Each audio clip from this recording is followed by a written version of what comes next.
47 में जब Britishers India को इंडिपेंडेंस दे रहे थे, उस टाइम इंडिया के लीडर्स की सबसे बड़ी सिरदर्दी थी कि कैसे इंडिया के सारे प्रिंसली स्टेट्स को एक साथ मिलाया जाए और एक स्वतंत्र इंडिया, नया इंडिया बनाया जाए। इसकी जिम्मेदारी ली सरदार पटेल जी ने और सारे नेताओं ने इन पे भरोसा जताया और सरदार पटेल जी ने अपना काम शुरू करा। उन्होंने सारे किंग्स को बुलाया, एक मीटिंग हुई और एक डिपार्टमेंट बनाया गया जिसको स्टेट डिपार्टमेंट नाम दिया गया। बीकानेर के राजा, मैसूर के राजा के साथ मुलाकात, उनको मनाया कि वो एक नया इंडिया बनाने में हमारी मदद करें। इन सारे राजाओं और सरदार पटेल जी ने मिला इंस्ट्रूमेंट ड्राफ्ट किया जिसको इंस्ट्रूमेंट ऑफ असेशन कहा गया।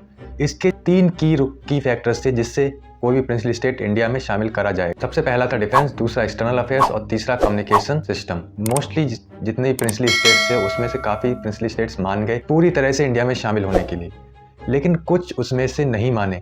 इस सीरीज में उन स्टेट्स की बात करेंगे, कौन से स्टेट्स थे जो नहीं माने, जिनको मनाया गया बाद में और वो कैसे माने। उनको जानने के लिए आपको इंडिया वर्ल्ड को फॉलो करना पड़ेगा। जूनागढ़ को भारत में इंडिपेंडेंस के टाइम पे कैसे शामिल करा गया, जो कि पाकिस्तान में जाना चाहता था। जूनागढ़ के नवाब मोहम्मद महावत खान जी थर्ड पाकिस्तान में शामिल होना चाहते थे और उनके इस आइडिया को उनके दिमाग में भरना शुरू करा था उनके दीवान शहनवाज भुट्टो ने, जो कि एक पॉलिटिशियन थे उस टाइम मुस्लिम लीग। और वहाँ की जो जनता थी वो 80% हिंदू थी और वो ये चीज़ नहीं चाहती थी कि उनके स्टेट को पाकिस्तान में शामिल करा जाए। इंडिया में कैसे जूनागढ़ को शामिल करा गया, अब देखिए सरदार पटेल जी ने कैसे खेला। सरदार पटेल जी ने अपने सेक्रेटरी बीपी मेनन जी को जूनागढ़ के छोटे पड़ोसी स्टेट मंगरोल और बावरियाबाड़ को भारत में शामिल करने के लिए भेजा और बीपी मेनन जी ने इन दोनों स्टेट्स को भारत में शामिल होने के लिए मना लिया। इसको देखकर जूनागढ़ के नवाब साहब को गुस्सा आया और उन्होंने मंगरोल और बावरियाबाड़ पे हमला कर दिया। तो इंस्ट्रूमेंट ऑफ असेशन के तहत जो पहला की था इसका डिफेंस, उसका यूज करके सरदार पटेल जी ने इन दोनों स्टेट्स में अपनी आर्मी भेजी और जूनागढ़ पे इकोनॉमिक ब्लॉकेड लगा दिया।